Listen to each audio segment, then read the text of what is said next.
والمرسلين وعلى آله وأصحابه أجمعين أما بعد فأعوذ بالله من الشيطان الرجيم بسم الله الرحمن الرحيم والذين آمنوا أشد حبا لله صدق الله مولانا العلي العظيم وصدق رسوله النبي الأمين الكريم ونحن على ذلك لمن الشاهدين والشاكرين والحمد لله رب العالمين.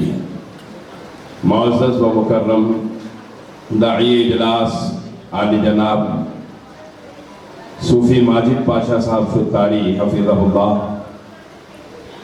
دیگر جملہ خلفائے جملہ سلاسل طریقت، ارباب طریقت، بزرگان عزیز، برادران ملت اسلامیہ، السلام علیکم ورحمۃ اللہ وبرکاتہ. حضرات، مجھ سے پہلے بڑا تفصیلی اور اصلاحی خطاب، عالمانہ اور فاضلانہ خطاب حضرت حامد حسین فتاری صاحب قبلہ مدد اللہ العالی سے آپ حضرات نے سماعت فرمایا. چند گزارشات آپ حضرات کی خدمت میں پیش کرنے کی غرض سے یہ حقیر حاضر ہے. حضرات، جشن مولود کعبہ اس محفل کا عنوان ہے. جس ذات کے تذکرے کے لیے رب کریم نے ہم غلامان احمد مختار کو جمع فرمایا ہے، وہ مولا کائنات کی ذات ایسی عظیم ذات ہے کہ آج ہم ذکر علی کر رہے ہیں.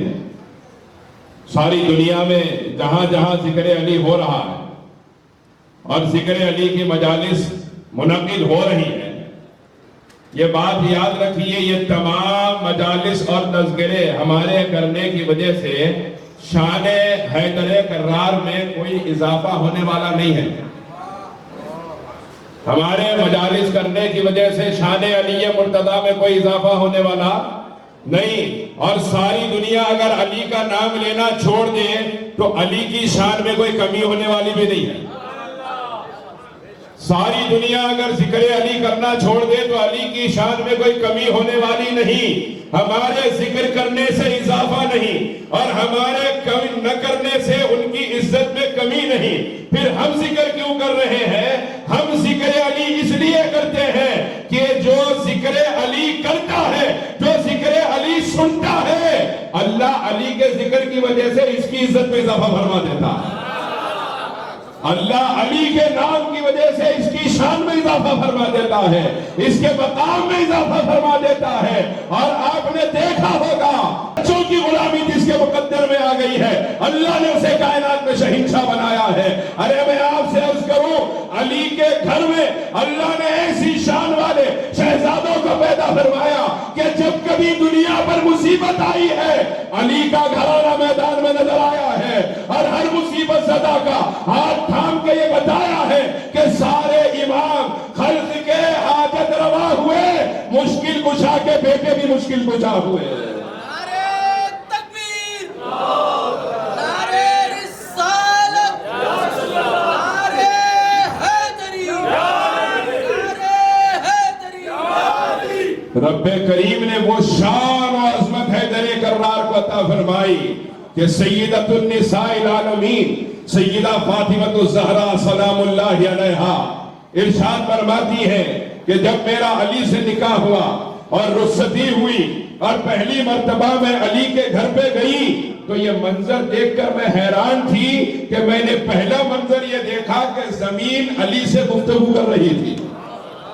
زمین علی سے گفتگو کر رہی تھی. علی کو ابو تراب یوں ہی نہیں کہا جاتا ہے. زمین کے ہر خطے پہ حیدر کرار کی حکومت ہے، حیدر کرار کے بچوں کی حکومت ہے. پوری دنیا میں آپ دیکھیں جس کو ولایت کا تاجدار بنایا گیا، مزرعے چشت و بخارا و عراق و اجمیر، کون سی کشت پہ برسا نہیں جھارا تیرا. حکمرانی. پھر دوسری طرف آپ دیکھیے ہندوستان کا شہنشاہ کون ہے, ہندوستان کا بادشاہ کون ہے, ہندوستان کا تاجدار کون ہے. ارے سروے کا معاملہ اٹھا, فلاں مسجد کا سروے, فلاں مسجد کا سروے, ہوتے ہوتے اجمیر مقدس کے سروے تک بات آ گئی. سرکار غریب نواز نے دیکھا کہ ہندوستان کا مسلمان مسجدوں کی حفاظت میں ناکام ہو چکا, تو غریب نواز نے سارے معاملات کو اپنی طرف پلٹا لیا, اور پھر سپریم کورٹ کے یہ عدالت کو یہ اعلان کرنا پڑا کہ سروے نہ صرف اجمیر شریف کا کینسل ہوگا بلکہ ہندوستان کی ہر مسجد کا سروے کینسل کر دیا گیا.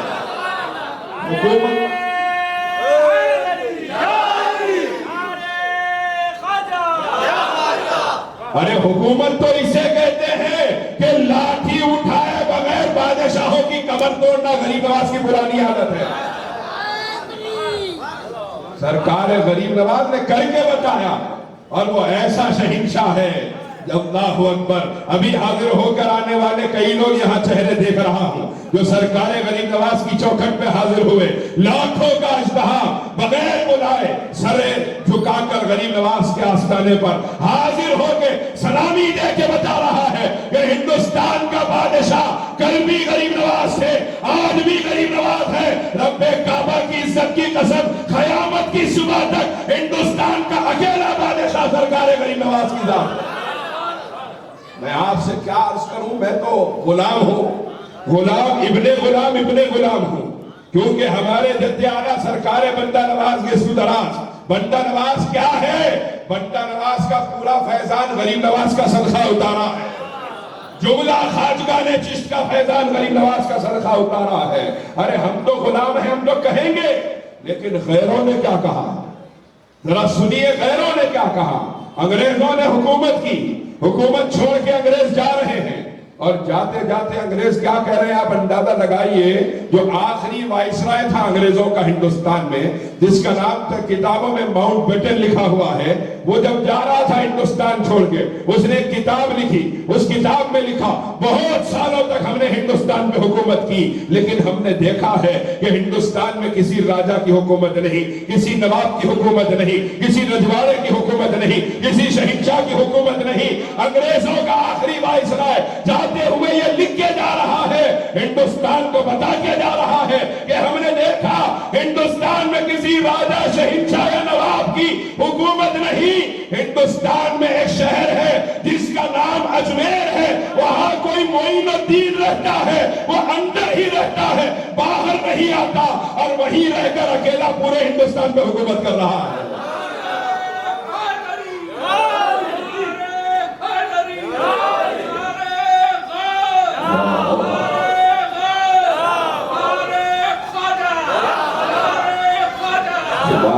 سبحان اللہ. آپ دیکھیں یہ دیوانگی بتا رہی ہے حکومت کس کی تھی, کس کی ہے اور کس کی رہے گی. کہاں اجمیر مقدس, کہاں شہر حیدرآباد, اور یہاں کے دل عاشقوں کے دھڑکتے ہیں تو حق معین یا معین کی صداؤں کے ساتھ دھڑکتے ہیں. آپ دیکھیے حیدر کرار کے شہزادوں کی شان کیا ہے. مولا علی شیر خدا, وہ شجاعت کا امام, وہ امامت کا امام, وہ امت کے تمام اکابرین کا امام, وہ ذات ہے کہ جب احد کے میدان میں تمام اعلان کر دیا گیا, کفار کی جانب سے جھوٹا پروپیگنڈا کر دیا گیا کہ رسول اللہ صلی اللہ علیہ وسلم شہید ہو گئے, جھوٹا پروپیگنڈا ہوا, صحابہ کے حوصلے پست ہو گئے. بعض صحابہ وہ تھے جن کی ہاتھوں سے تلواریں چھوٹنے لگی, بعض صحابہ وہ تھے جو کہہ رہے تھے کہ جب نبی نہیں رہے تو پھر کس کے لیے لڑیں گے, جب نبی نہیں رہے تو کس کے لیے یہاں کھڑے رہیں گے. کچھ جا رہے ہیں, کچھ صدمے میں بیٹھے ہیں, کچھ تلوار چھوڑ رہے ہیں. اچانک میدان احد میں ایک آواز گونجی, وہ آواز علی مرتضیٰ کی تھی. مولا شیر خدا نے ارشاد فرمایا جب مصطفیٰ نہیں رہے تو میں زندہ کس کے لیے رہوں گا.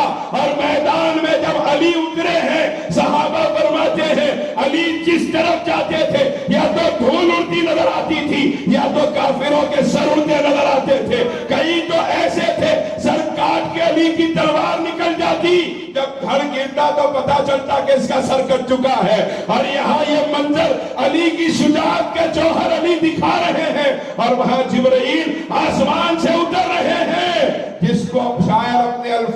کہتا ہے وہ الماس کیا ہے؟ شاہ مردہ، شیر یزدہ، قوت پروردگار، لا فتح الا علی، لا سیف الا ذوالفقار۔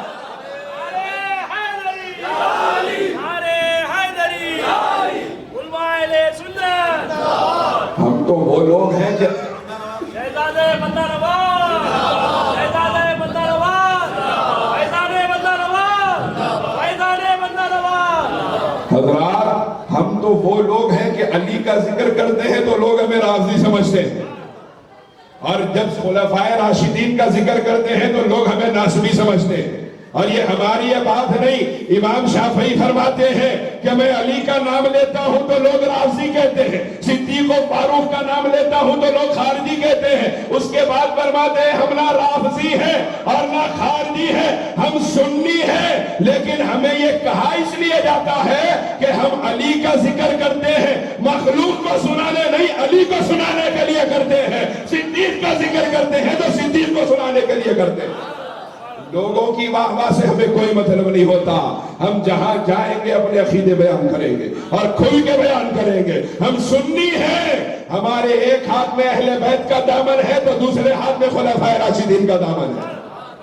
ہم صدیق اکبر کے بھی غلام ہیں، فاروق اعظم کے بھی غلام ہیں، عثمان غنی کے بھی غلام ہیں، حیدر کرار کے بھی غلام ہیں، اور اس غلامی پہ ہمیں ناز ہے۔ ہمارے اجداد ناز کرتے رہے، قیامت تک ہماری نسلیں ناز کرتی رہیں گی انشاءاللہ۔ حضرات مولا کائنات مولا علی شیر خدا کرم اللہ تعالی وجہ الکریم کو اتنے فضائلات کے احادیث مبارکہ میں بیان کیے گئے۔ سیدنا عبداللہ بن عباس حبر الامہ امام المفسرین ارشاد فرماتے ہیں کہ مولا کائنات کی شخصیت کی خصوصیت یہ ہے کہ میں نے قرآن پاک کا جب بغور مطالعہ کیا تو 300 آیتیں قرآن میں نے ایسی دیکھی ہے جو صرف اور صرف علی مرتضیٰ کی شان میں نازل ہوئی ہے۔ 300 آیات قرآن پاک، اور فضائل احادیث میں عالم یہ ہے کہ ارشاد مصطفیٰ اس قدر کثرت کے ساتھ حیدر کرار کی شان بیان کر رہے ہیں کہ امام جلال الدین سیوطی فرماتے ہیں ذخیرہ احادیث میں سرکار نے جتنی کثرت سے فضائل علی بیان فرمائے ہیں کسی اور کی فضیلت مصطفیٰ نے اتنی بیان نہیں فرمائی ہے۔ سب سے زیادہ مصطفیٰ نے فضائل حیدر کرار بیان فرمائے۔ اس کا سبب کیا ہے؟ مصطفیٰ جانتے تھے آنے والے دنوں میں علی کے ساتھ کیا کیا ہونے والا ہے، علی کے دشمن بھی میدان میں آئیں گے، علی سے جنگ کرنے والے بھی آئیں گے۔ یہ بات یاد رکھیے حضرات، مولا مشکل کشا نے خود ارشاد فرمایا ہے کہ میرا نام لینا کسی بھی زمانے میں آسان نہیں ہوگا، میرا نام لینا کسی بھی زمانے میں آسان نہیں ہوگا۔ وہ تو اللہ سلامت رکھے اہل طریقت کو، کیونکہ اہل طریقت کو تو جو کچھ ملتا ہے علی کے در سے ملتا ہے، اور اہل طریقت بار بار کہیں گے ہم اسی کا گاتے ہیں جس کے در کا ہمیں کھانے کو نصیب ہو رہا ہے۔ ارے علی کیا ہے؟ حضرت مجدد الفیضانی مکتوبات امام ربانی میں اور تفسیر مظہری میں قاضی ثناء اللہ پانی پتی رحمت اللہ علیہ ارشاد فرماتے ہیں کہ اس امت میں جس کو ولایت ملی اور قیامت تک ملے گی تنہا حیدر کرار کے فیضان سے ادا کی جائے گی۔ یہ تو سب جانتے ہیں، مشہور بھی ہے اور واقعہ بھی ہے، لیکن اس سے آگے بڑھ کے ایک بات حضرت مجدد الفیضانی فرما رہے ہیں، اولاد فاروق اعظم کی ہے، لیکن دیکھیے ذکر حیدر کا کس طرح کر رہے ہیں۔ تفسیر مظہری میں قاضی ثناء اللہ پانی پتی تحریر فرما رہے ہیں کہ صرف اس امت میں نہیں بلکہ حضرت آدم سے لے کر حضرت عیسیٰ تک 1,24,000 انبیاء کی نسل کی امتوں میں جتنوں کو ولایت ملی ہے وہ بھی علی کے فیضان سے عطا کی گئی ہے۔ یہ علی کا فیض ہے، ان کو علی کی ذات کا فیض ہے، ان کو علی کے نور کا فیض تھا۔ اور علی کے فیض کا عالم یہ ہے کہ امام ابن حجر مکی نقل فرماتے ہیں کہ رحمت عالم صلی اللہ علیہ وسلم جب شب معراج سے تشریف لائے، حضور نے ارشاد فرمایا کہ اے علی، جب میں معراج پر تھا اور میں بڑے بڑے فرشتوں سے جب میری ملاقات ہوتی تھی، مصطفیٰ کریم نے ارشاد فرمایا ہر فرشتہ مجھ سے پوچھتا یا رسول اللہ کہ آپ کے ساتھ علی نہیں آئے ہیں؟ آپ اندازہ کریے علی مرتضیٰ کی شان کیا ہے. آسمانوں کے فرشتے جس کا انتظار کرتے ہیں وہ حیدر کرار کی ذات ہے. لیکن میں آپ سے عرض کروں جہاں فضیلتوں کی بات ہے, جہاں عظمتوں کی بات ہے, تو پھر وہیں پر علی کی ذات کو آپ غور کریں, تعلیمات کو آپ غور کریں. آج ہمارے پاس صرف کپڑے رنگ لینا کافی سمجھا جا رہا ہے. تصوف کپڑے رنگنے کا نام نہیں ہے, تصوف سینوں کے رنگنے کا نام ہے, تصوف دلوں کے رنگنے کا نام ہے. تصوف نام اس کا ہے کہ اغیار سینے سے نکل جائے, باقی رہے تو تنہا بس اپنا یار باقی رہے. تصوف صرف الفاظ کا نام نہیں ہے, تصوف مشاہدات کا نام ہے, تصوف کیفیات کا نام ہے, تصوف درجات کا نام ہے, تصوف مراتب کا نام ہے, تصوف مکاشفات کا نام ہے, تصوف ذات حقیقی کی محبت کا نام ہے. اور جس کو یہ نصیب ہو گیا ہے اس کو سب کچھ نصیب ہو گیا ہے. علی کا فیضان تو یہ ہے. لیکن آپ غور کیجیے آج ہمارے پاس معاملات کیا ہے, فرض نمازوں کے لالے پڑے ہوئے ہیں. فرض نماز چھوڑ دیے کوئی مطلب نہیں, رات بھر سما میں ہیں, رات بھر جلسے میں ہیں, نعرے تکبیر نعرے رسالت اور فجر کی نماز چھوڑ کے سو رہا ہے سنی مسلمان. یہ سنیت نہیں ہے, یہ سنیت نہیں ہے. یاد رکھیے یہ سنیت نہیں ہے, ہرگز نہیں ہو سکتی. کیوں کہ سنیوں نے 100 سال پہلے انگریزوں کے دفتر سے مسلک نہیں لیا, سنیوں نے اپنا مسلک غوث اعظم کی چوکھٹ سے لیا ہے. اور سرکار غوث اعظم فرماتے ہیں جو جان بوجھ کر نماز چھوڑنے کا عادی ہو جائے, اس کا انتقال ہو جائے تو نہ اس کی نماز جنازہ پڑھانا, نہ اس کو مسلمانوں کے قبرستان میں دفن کرنا. غوث اعظم ارشاد فرما رہے ہیں. آج ہمارے پاس نمازوں کی کوئی اہلیت نہیں. دوسری طرف حضرت کمیل ابن زیاد, کمیل ابن زیاد کو کون نہیں جانتا, مولا علی کے خادم بھی ہے, خلیفہ بھی ہے. 4 پیر 14 خان والوں کے ماننے والے جانتے ہیں کہ 4 پیروں میں 2 پیر حسنین کریمین ہیں, ایک کمیل ابن زیاد ہے, خواجہ حسن بصری ہے. حضرت کمیل ابن زیاد ارشاد فرماتے ہیں کہ میں دیکھتا تھا رات ہو جاتی, سارا علاقہ سو جاتا, علی مرتضیٰ بیٹھتے, اللہ کی بارگاہ میں سجدہ کرتے, آنکھوں سے آنسو جاتے اور اتنا زیادہ روتے کہ آپ کی داڑھی مبارک تر ہو جاتی. اس کے بعد مالک کی بارگاہ میں عرض کرتے کہ میرے مالک میں تیرا کمزور بندہ ہوں اور میرے پاس آگے سفر آخرت کا بہت لمبا ہے اور توشہ ذرا سا بھی میرے ساتھ نہیں ہے, تو میرے حال پر رحم فرما. آپ اندازہ کیجئے کون علی جس کو مصطفیٰ نے فرمایا علی جنت میں تیرا گھر میرے گھر کے سامنے ہوگا, علی کی زوجہ جنت کی عورتوں کی سردار, علی کے بچے جنت کے جوانوں کے سردار. لیکن حیدر کرار نے امت کو بتایا ہے اگر خدا کو راضی کرنا چاہتے ہو تو دنیا میں صرف ظاہر بنا کے مت راضی کرو. خدا راضی ہوتا ہے تو راتوں کے سجدوں سے راضی ہوتا ہے, وہ اس کی عبادت سے راضی ہوتا ہے, وہ تہجد کی وجہ سے راضی ہوتا ہے. لیکن یہ تو ہمارے پاس کہاں رہ گیا, یہ تو ہمارے پاس ان کا ہو چکا ہے, ہمارے پاس اہمیت ہی ختم ہو گئی ہے, ہمارے انداز ہی بدل گئے ہیں. آج کہاں تہجد پڑھی جاتی ہے. میں آپ سے عرض کروں سرکار بندر عباس کے سدراز رحمت اللہ علیہ اس قدر اہم ہے, اس معاملے میں اس قدر شدت رکھتے ہیں, ارشاد فرماتے ہیں جو مغرب کے بعد 6 رکعت اوابین نہ پڑھے اسے ہماری خانقاہ میں آنے کی ضرورت نہیں. آپ اندازہ کریے بزرگوں کے پاس نوافل کی کیا اہمیت ہے, کیونکہ سرکار نے فرمایا اللہ کا قرب بندے کو نوافل کے ذریعے سے حاصل ہوتا ہے, اور جب نوافل کی کثرت کی وجہ سے بندہ اللہ کے قریب ہو جاتا ہے تو اللہ ارشاد فرماتا ہے میں اس کا ہاتھ بن جاتا ہوں جس سے کام کرتا ہے, میں اس کی نظر بن جاتا ہوں جس سے وہ دیکھتا ہے, میں اس کی زبان بن جاتا ہوں جس سے وہ بات کرتا ہے, میں اس کا کان بن جاتا ہوں جس سے وہ سنا کرتا ہے. آپ حضرات اندازہ کیجئے مولا کائنات کی محبت پہ نعرے ایک طرف ہے, لیکن مولا کائنات کے راتوں کے رونے پہ عمل کرنے کی فکر کس کے اندر ہے ہمارے اندر. عہد کیجئے میں علی کا چاہنے والا, میں علی کے نام پہ جینے مرنے والا, میں علی کے بچوں پہ اپنی نسلوں کو قربان کرنے والا عاشق حیدر کرار ہوں. میں عہد کروں گا جس قدر ہو سکے نمازوں کی پابندی کروں گا, کریں گے انشاءاللہ, اور جس قدر ہو سکے تہجد کی پابندی کروں گا. ارے پیروں کی صحبت میں رہنے والے تو تہجد کے پابند ہوا کرتے ہیں. آخری بات عرض کر رہا ہوں, ایران میں ایک اللہ کے ولی نیند سے جاگے اور رونے لگے اور روئے اتنا روئے کہ ان کے ساتھ میں جو ولی تھے وہ ان کی ہچکیوں کی وجہ سے جا کے پوچھنے لگے کیا ہوا؟ کہنے لگے تہجد قضا ہو گئی۔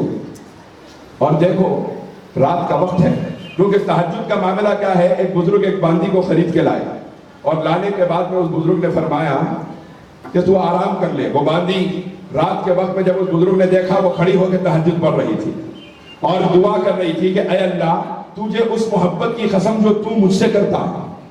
تو اس بزرگ نے فرمایا تجھے یہ کہنا چاہیے کہ اس محبت کا واسطہ جو میں تجھ سے کرتی ہوں، تجھے یہ کیسے معلوم کہ وہ تجھ سے محبت کرتا ہے؟ اس باندی نے جواب دیا اگر اسے مجھ سے محبت نہ ہوتی تو تمہیں میٹھی نیند سلا کے مجھے مصلی پہ کھڑا نہ کرتا۔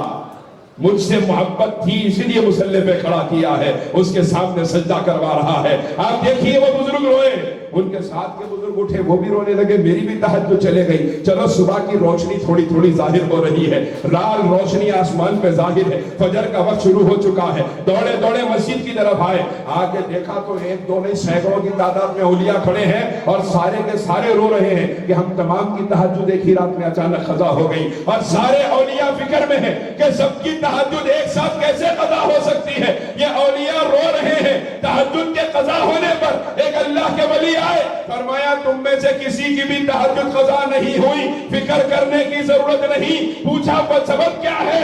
آسمان پہ سرخی ظاہر ہے، تم کہہ رہے وقت باقی ہے۔ فرمایا یہ صبح کے اجالے کی روشنی نہیں، یہ روشنی تو اس بات کی ہے کہ آج غیاث الدین حسینی کے گھر میں ان کے بیٹے معین الدین کی ولادت ہوئی ہے، جس کی ولادت کے صدقے میں آسمان جگمگا رہا ہے۔ اس میں دونوں باتیں سمجھنے کی ہے۔ ایک تو غریب نواز وہ ذات ہے کہ جب دنیا میں جب قدم ہی رکھا ہے، جس علاقے میں قدم رکھا وہ علاقہ جگمگایا ہے، اور دوسری بات یہ ہے کہ جن ماحول میں غریب نواز کی پرورش ہوئی ہے، جس ماحول میں غریب نواز کی تربیت ہوئی ہے، وہ تہجد گزاروں کا ماحول تھا۔ ہماری طرح نمازیں چھوڑنے والوں کا ماحول نہیں تھا، ہماری طرح اللہ کی نافرمانی کرنے والوں کا ماحول نہیں تھا۔ جب تو موبائل تو تھا ہی نہیں، ورنہ اتنے ولی پیدا ہی نہیں ہوتے۔ موبائل اگر اس زمانے میں ہوتا تو اتنے ولی پیدا ہی نہیں ہوتے، کیونکہ آج بڑا بوڑھا بچہ 70 سال کے ظہیر صاحب کو بھی دیکھیے آپ رات میں 12 بجے موبائل لے کے لیٹے ہیں۔ ایسا کیا دیکھ رہے؟ بولے نہیں نیوز دیکھ رہا ہوں۔ ایران توران کا کون سا صدر آپ کو فون کر کے پوچھ رہا آپ نیوز دیکھیں نہیں دیکھیں؟ آپ اگر دیکھیں تو مشورہ دیجئے ہم کیا کرنا کیا نہیں کرنا۔ ارے گھر کا پڑوسی ہمارے سے مشورہ نہیں لے رہا، ہم نیوز دیکھنا ضروری ہے۔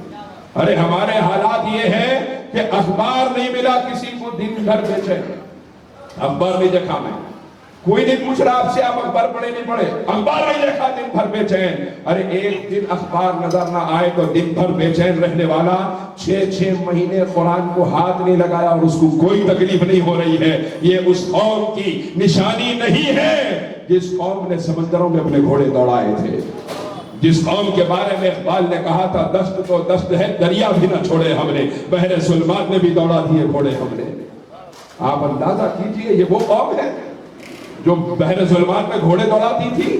اللہ کا کلام پڑھنے کو وقت نہیں ہے، نماز پڑھنے کو وقت نہیں ہے۔ آج تو میتی مسلمانوں کا ٹرینڈ ہے، موتا کے مسلمان، کسی کا انتقال ہو گیا جنازے میں پہنچ گئے، عصر کی نماز میں نماز جنازہ ہے، سر عصر بھی پڑھیں گے اور اس کے بعد میں نماز جنازہ بھی پڑھیں گے، جنازہ لے کے نکل گئے پھر مغرب میں غائب، جنازے کے ساتھ آیا تو نماز پڑھوں گا۔ حالات تو ایسے ہیں کہ 8-10 نوجوان اگر ٹوپی لگا کے گلی میں دکھ جائیں، لوگ جاتے جاتے پوچھ رہے کس کا انتقال ہوا، اتنے لوگ ٹوپی لگا کے ٹھہرے ہوئے۔ ٹوپی موت پہ پہننے کی چیز نہیں ہے، مصطفیٰ کی سنت ہے، زندگی بھر پہننے کی چیز ہے۔ آپ غور کیجئے کہاں سے کہاں لے گئے ہم مذہب کو کیا سمجھنے لگے ہیں، ہم مذہب سمجھنے لگے طریقت کو۔ طریقت صرف آوازوں کا نام نہیں ہے، طریقت تصوف صرف کپڑے رنگنے کا نام نہیں ہے، طریقت اپنے وجود کے رنگ لینے کا نام ہے، طریقت فنائیت کا نام ہے، طریقت محبت کا نام ہے، طریقت قربان ہو جانے کا نام ہے۔ اے جانے جہاں آرزوئے روئے تو دارم در صد حوث قامت دل جوئے تو دارم، یہ عاشقوں کا طریقہ ہے۔ اور جب یہ طریقت عروج میں آتی ہے تو بندہ جیتا بھی یار کے لیے ہے اور مرتا بھی یار کے لیے ہے، یہاں تک کہ جب یار کے خنجر کا ذکر ہوتا ہے اسی وجن میں بندہ اپنی روح اپنی جان قربان کر دیتا ہے۔ کشت گانے خنجر تسلیم را ہر زماز اے جانے دیگرس عاشقانے خواجگانے چشترا از خدم دا سر نشانے دیگرس وآخر دعوانا الحمدللہ رب العالمین. میں نے تم کو پکارا ہے